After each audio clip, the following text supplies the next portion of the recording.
good people? Hey, welcome. You're listening to Growing Up Lowcountry. I'm Liz. I'm Danny, and if you're watching it, you can see that we have a special guest in the audience. So, classmate of ours, Moncks Corner, South Carolina. Absolutely. You know him, you love him. The one, the only, Micah Griggs is in the building. Micah, what's good, bro? Great to have you on. Thank you for having me. It's a pleasure to be in here with the building with these fine folks to my right and to my left. Yeah, so talk to us a little bit about what it was like growing up in Moncks Corner. Moncks Corner is God's country, as I like to call it. It was awesome. It was great. I moved here in '89. I think we got here in June, and then you guys welcomed me with Hurricane Hugo in September. So I appreciate that. Appreciate the love. So where were you from originally? So my dad's family is originally from Louisiana. My mom's family is originally from here. So we moved back here to be closer to our folks. Okay. And but we actually moved directly from Arkansas. We spent a little bit of time in Arkansas. My dad is a minister, and he was preaching in a small town called El Dorado, Arkansas, and that's where we moved from. Cool. So what was that adjustment like for you from Louisiana from Arkansas to Moncks Corner? I think Moncks Corner was a little smaller, maybe. But otherwise, I don't know if it was that much of an adjustment. It's still south. I think Arkansas consider themselves southern, and they are. Yeah. I don't know. What I will say is the school systems were different. The weather was a little bit different. It wasn't nearly as humid as here, of course, but it's still very hot there. But I don't know. El Dorado was a small town too, so we already were used to that small town feel that we got here in Moncks Corner. Cool. So what was the Hurricane Hugo experience like for you? So it was a wild experience. When we got here, I really didn't know hurricane. What's that shit? So I remember that. My dad put everybody in the hallway type thing. And I slept through a lot of it. Don't tell nobody. But I did sleep through a lot of it. I do remember as well, my dad took us all out into the, when the eye passed over. And, we got to go out and it was just like silent. Definitely silent. You got, trees down, stuff on top of the roof, stuff just sprayed all over the place. And then, the next few weeks were definitely interesting because, nobody had water, nobody had, stoves or I was living out in Corsville. It's the first place I lived when I came into Moncks Corner. I was out in Corsville. And also shout out to my Corsville folk. 402. And all day. And, it was nothing out there. And, I remember, Vienna sausages for the first time. You missed those, huh? No, I don't miss those. Spam, yeah. I remember getting your first experiences with dry ice, and all that kind of stuff. It was certainly a wild time for sure. How many in your crew? It was your mom and dad, you, and who all was in that crew? And my siblings. So I've got a brother and two sisters. At that time, so in '89, I would have been fourth grade. Yeah, fourth grade. I think I was 9, and then so that would have made Sarita. She would have been 8, and then Phil would have been 5, and Kendra was 3. As a parent now, can you imagine showing up in a new place and? Bro, I wouldn't. As a parent now with 4 daughters who aren't far from those ages, I wouldn't wish going through a hurricane like that on anybody. Like no electricity. My kid, but I don't even. These kids can't go without a tablet or. We a were phone. built different. We were, man. It's a lot different now. But not having any of that stuff now, I feel for those folks like, in Florida or North Carolina or some of those folks who've been hit with some of those hurricanes. Man, it's tough now because these kids, man, you know, Yeah. I mean, we were kids, but we still just went outside afterwards. You still hopefully might have had a bike. You still might have rode around a little bit, but I can't get my girls to go outside now for nothing. They're running and playing tonight. They're gonna have a big time. I'm proud of them. I'm glad they out here trying to meet some folk and do some things. I'm impressed. I love it. So now we're going to get into the show topic. So the first thing is actually something that we implemented on a previous episode, which is doing a teacher spotlight. So just talking about a particular teacher that stood out in our formative grade school years. So actually, you Micah, who would be your teacher spotlight? So the teacher I probably remember the most is the first teacher I had here. I want to say Ms. Linville. Yeah. Yeah. And who became Miss Oliver? Who became Miss We Oliver. were in the same class. Yes, we were. And I was, in my mind, I'm like, do I want to call her Miss Linville or Miss Oliver? Which name? But Miss Linville is who I knew her as first. So that's what I'm going with. But yes, she was my first teacher here. She was great. She was awesome. We went to her wedding. Yes, we did. Went and hung out with her when she got married and became Miss Oliver. She was cool though. Like I said, I was a new kid on the block. Like I said, first year. So when we first moved here, we was in Corsville, correct. And then I think the year after that, we moved over to Perry Hill, which is on the other side of Moncks Corner. You know, so I've kind of been on both sides. Perry Hill and Conifer Hall certainly had some battles on basketball courts, and you know we used to go over there a lot, and they'd come because we're real close. But getting back to Miss Linville, she did a lot, just trying to ingrate me into the class and to help me, just be cool with everybody and make friends and all those kind of good things. So, which is kind of difficult when you're coming from a new place, especially in a place like Moncks Corner, because everybody knows everybody, or everybody is related to everybody. True. In Moncks Corner. That's one of the things that blew my mind, because everybody had cousins, everywhere. I remember you coming in, but it was a good time to come over because I thought you were just one of those guys from Whitesville. Oh, like I was like, whoa, you came from a little farther off. Yeah, because some kids, because there was a second elementary school, and so everybody came to the same intermediate school. But yeah, I came from far away, But you fit right in real quick, I feel like, because you were always, like, you got to be quarterback a lot, I feel like. I tried to, I was real nerdy, still real nerdy. But yeah, I was the stuff that we were focusing on. I remember vividly having like little math contests and going up and down the rows and saying mathematical problems or multiplication, doing the multiplication, doing your 9s or your 8s or whatever. I remember doing all that kind of stuff in 4th grade. I still remember what your handwriting looked like. Oh, you had really bad handwriting. We had to do those fill-ins with the spelling words. I hat tip on your math. You're great at the math, but your handwriting, Micah, has it improved any? Some, yes. It had nowhere to go but up. It had no facts. My signature is but it's a sign worse. of genius. That's what they say. Yeah, That's what they say. Go with that. Yeah, and like my JoJo, my oldest, her handwriting is horrendous, and we always look at it, and I'd be like, we got to get her writing better, boy, because letters going all over the place. You can read it. She is left-handed. And Let's go. Right. And they say that's a good thing, that the brain works different, and everything. So I'm with that. But yeah, her handwriting is atrocious. It's bad. And I'm sitting here laughing at y'all, but my handwriting is atrocious See, too. so it's a left-handed thing is what it is. Well, I can't do math, so there you go. So I can't either. So we got a math person, we got one person with good handwriting and another person with bad handwriting. Or has yours gotten better over the years? No, I have good handwriting. She does. That's my, Okay. yeah. All right.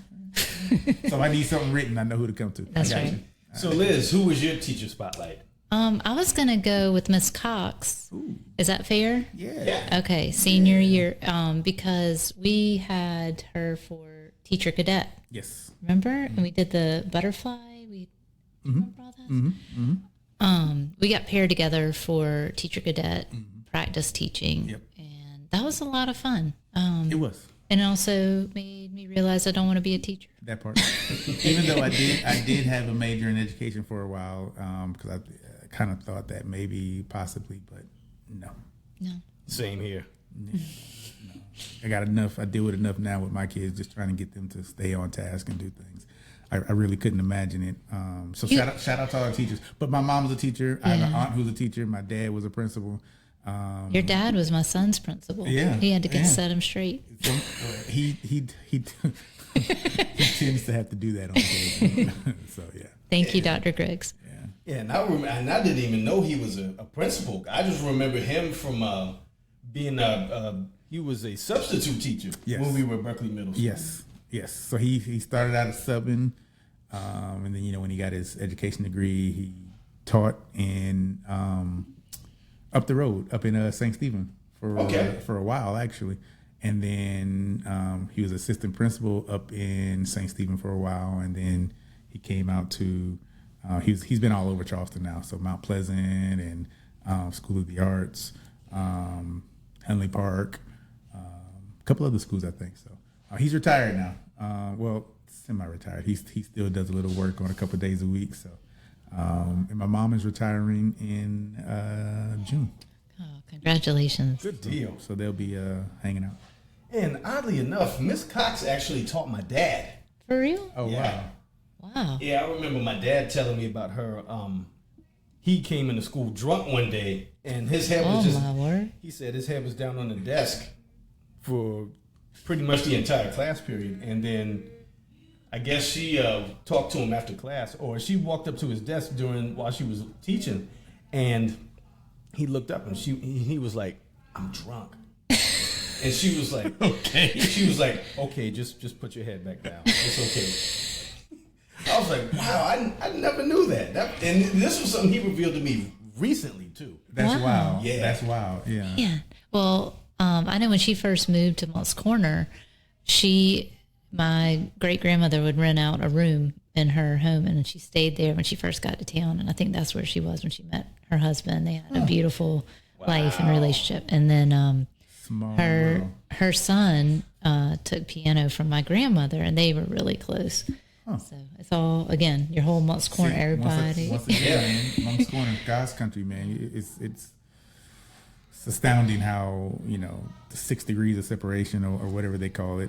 It really is. People. Justin Kadama is our Kevin Bacon. And really is. That's how KC and I met, was through Justin Kadama. We'll go there, but I'm just saying, like, it's always anyone you meet in the Southeast, you can get. You can get the most. That's true, because I remember when I asked you the first time you were on the podcast, and I asked you how you and KC met, and you mentioned Justin Kadama. I was like, wow. Small world, man. Yeah, really is. So my teacher spotlight is actually my 3rd grade teacher at Whitesville Elementary. Her name was Miss McMurtry. And when she taught me, this was actually her first year teaching at Whitesville Elementary. She had just recently moved from Salinas, California. And the thing that I really liked the most about her was that she actually knew sign language because we had a deaf girl in our class. She was cute as hell too. Her name was Jenny Enfinger. And shout out to Jenny Enfinger. Shout out to Jenny Enfinger. I don't know where she's at now, but I remember the first time seeing a deaf person was on Sesame Street. Was I think her name was Linda, and she did the sign language, and I'm like, and then seeing the sign language in real life, I was like, what's happening here? Blown away there. Huh? Yeah, I was super blown away. And just seeing her and Jenny interact with each other with the sign language. And one of my favorite catchphrases was, like, if the class just got rowdy or just got real excessive with the talking, she would look at everybody and go, "No, I don't think so." Like, and then she'll just single out a student. "You have surpassed your limit. Do not pass go. Do not collect $200. And that was Monopoly thing. She didn't give you the middle finger and. No, sorry. But yeah, that was. Did she teach some of y'all some sign language so that y'all could better communicate with Jenny? The only thing I remember was, I think it was "I love you." Oh, that would have come in handy for you. Yeah, It would have. You needed that right there. And she wanted no parts of it. I was willing to give her my chocolate milk too. I know that's right. You boy. Yeah, she wanted no parts She of missed it. out. She missed out. Oh well. It happens. Yeah, it does happen. And speaking of elementary school, another thing that I wanted to talk about is something that we all experience, something that we all look forward to during the school year in elementary school is the book fair. So, Micah, what were some of your favorite memories from the book fair? I always went straight for the pencils, man. Really? Always straight for the pencils. So, I used to think that I could draw, but I really couldn't.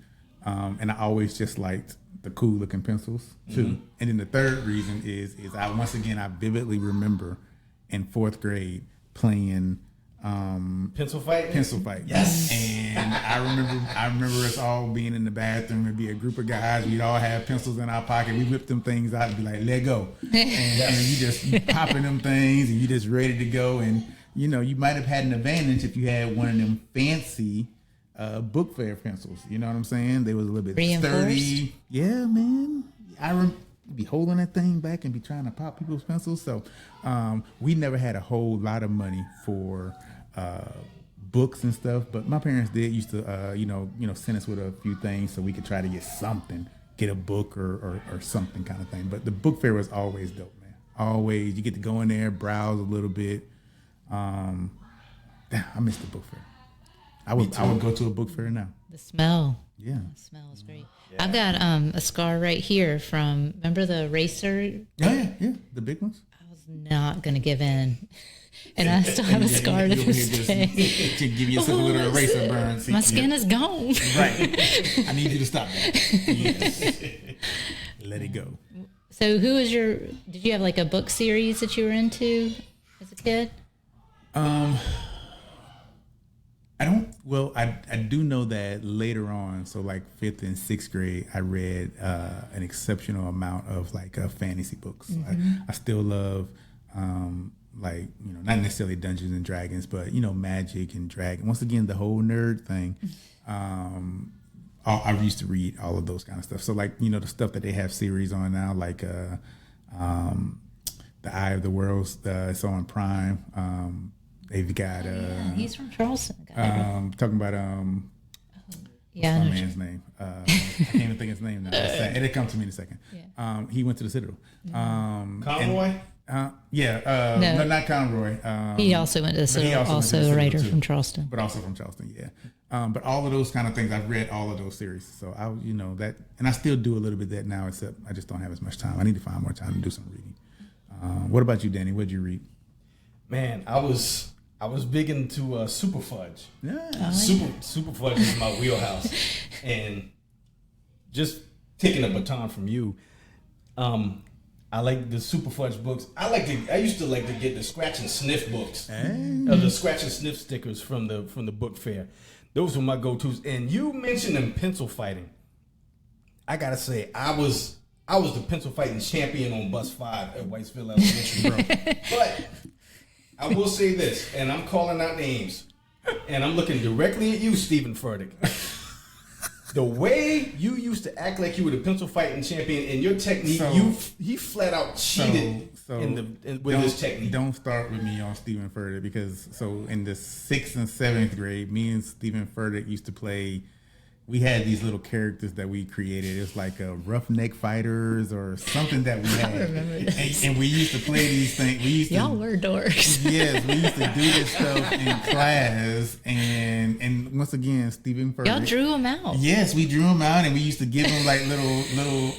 These are things that we drew. It's like comics. Whoa, pause. I don't know about sweet. I don't know if that's the right term that I want to use here. They were tough. Thank you. But yeah, we give him powers and everything and the whole nine. But yes, Stephen swore that he was the greatest in that too. And once again, looking directly at you, Stephen Furtick, I was the champion. Still the champion. But the thing, see, in his technique, you know how, like you were saying with your pencil fighting technique, how you just pull the pencil back and basically let the momentum of the pencil that's the proper way. Do its job. He would grab the pencil like this and then take his thumb and just like chop through the. You can't use elbow. You can't use elbow. Can't do that. It's like arm fighting. I mean, not arm fighting, arm wrestling. You can't move your. You gotta stay things. So it's got to be all momentum, and that's why your pencil.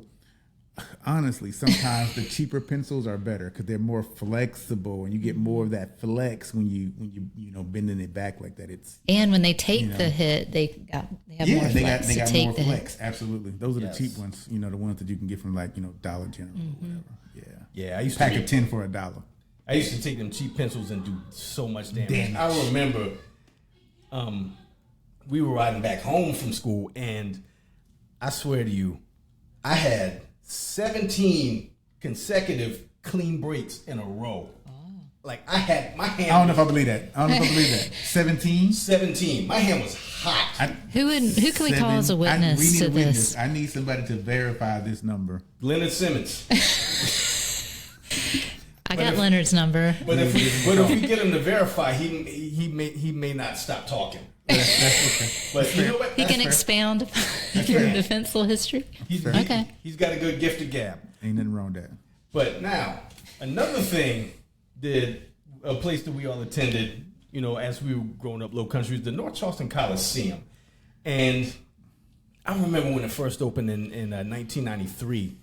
And do y'all remember when we went on that field trip to the Stingrays game? Mm-hmm. Yes. Man, that was incredible. Yes. And me and Randy, my guy Randy Cooper, we were on the back of the bus, and I can't remember what album had just come out, and we were just on the back of the bus splitting the headphones.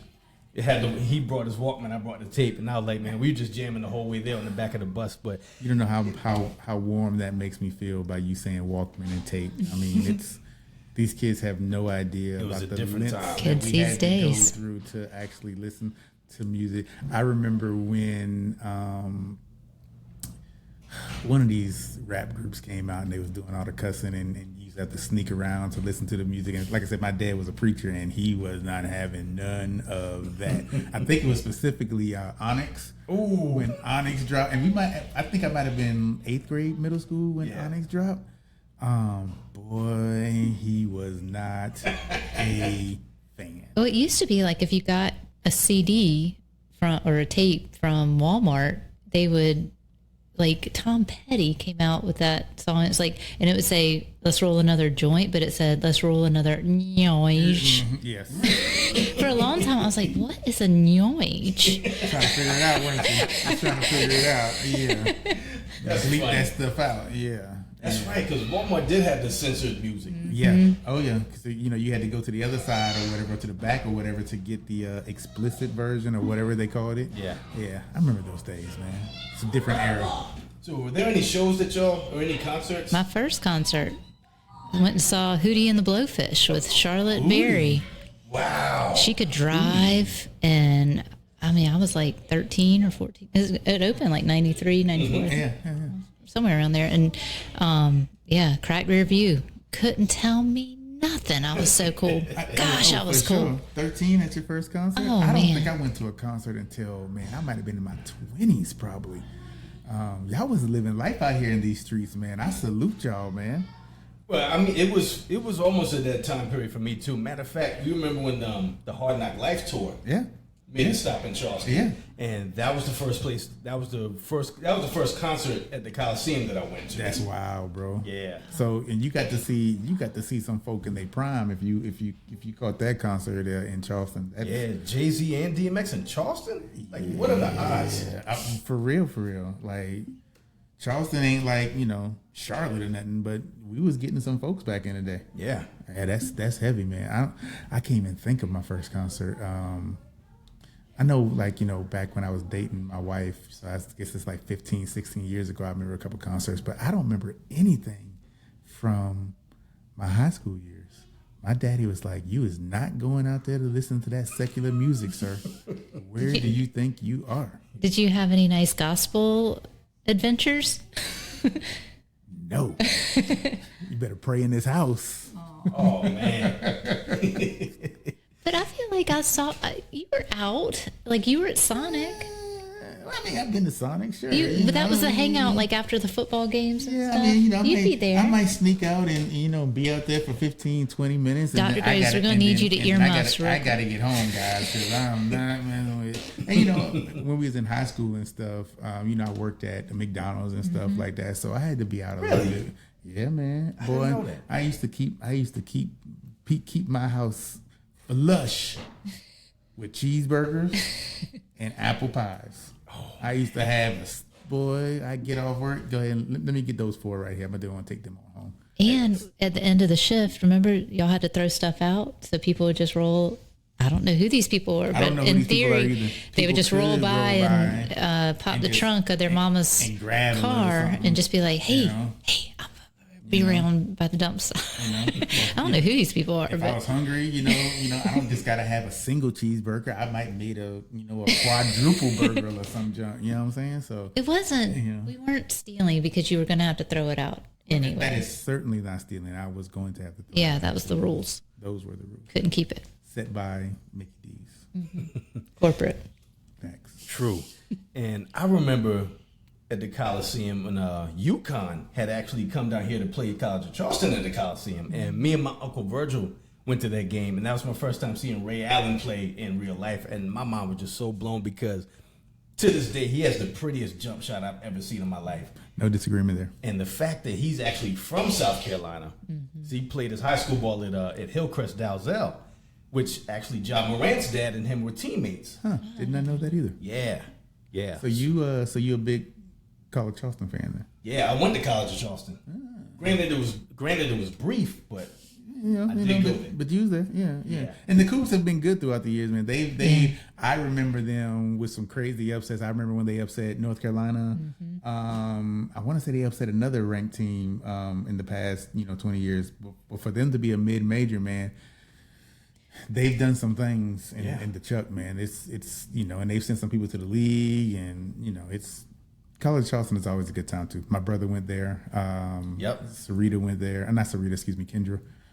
So two of my siblings actually went there. So I used to spend some time on that campus back in the day. Well, and pro tip, it's really hard to come by a men's basketball ticket these days, but the women's are free. Yes, and you can just walk right in. Huh, really? And it's a nice Sunday afternoon. I went to the game this last Saturday when they played Robert Morris. Yeah. It's not bad. I didn't know that. Maybe I need to take my kids. And they just blew somebody out. Yeah, they blew somebody out real bad. Beat them 120. Beat them 124 to 26. I don't even know why they played the rest of that game. Just let that go, man. But I mean, I do understand why. But geez, yeah, everybody got in the game when you scoring like that.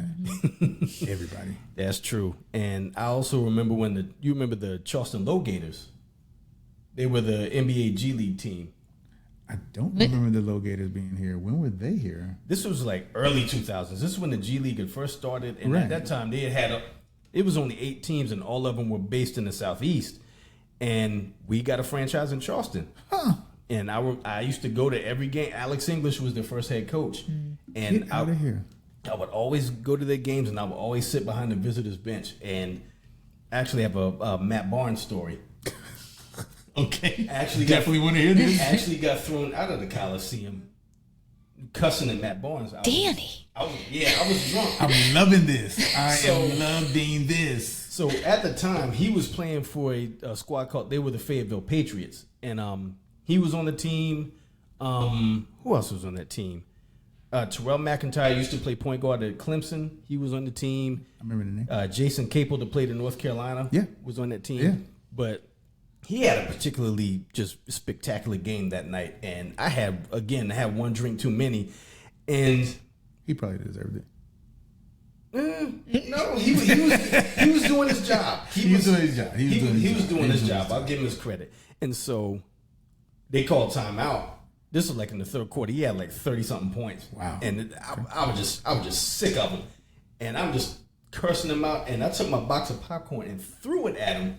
And it hit him on the shoulder. And popcorn just went everywhere. And he looked up at me. And he just smirked. And there was that smirk like, yeah, you lucky I'm on the clock right now. Because I'm 5'10". He's every bit of 6'8". Yeah. Oh yeah. It wouldn't have went bad for me. And the security guard saw me and snatched me up and basically threw me out there like Jazzy Jeff. Uncle filled you. Yeah. And it was a well-deserved toss, I will say. You live and you learn, brother. Yeah, but you know what? It makes for a great story. Yeah, you got that story in your back Great pocket story. forever. Yes. If you ever run into him, I wonder if he would remember you. I don't know. That was like 22 years ago. I bet he remembers. He might. Bet you he remembers. I'm gonna tag him on Instagram or something. You know, I follow they got a podcast. Yeah, All the Smoke. Yeah. So y'all I bet he remembers. Yeah, so y'all have any other memories of North Charleston Coliseum? I took my mama to see James Taylor, or she took me to see James Taylor. It was somebody's birthday. Wow. Yeah. And we went, and the lady behind us sang every James Taylor song at the top of her lungs. Oh, no. And you want to talk about nearly getting in a fight.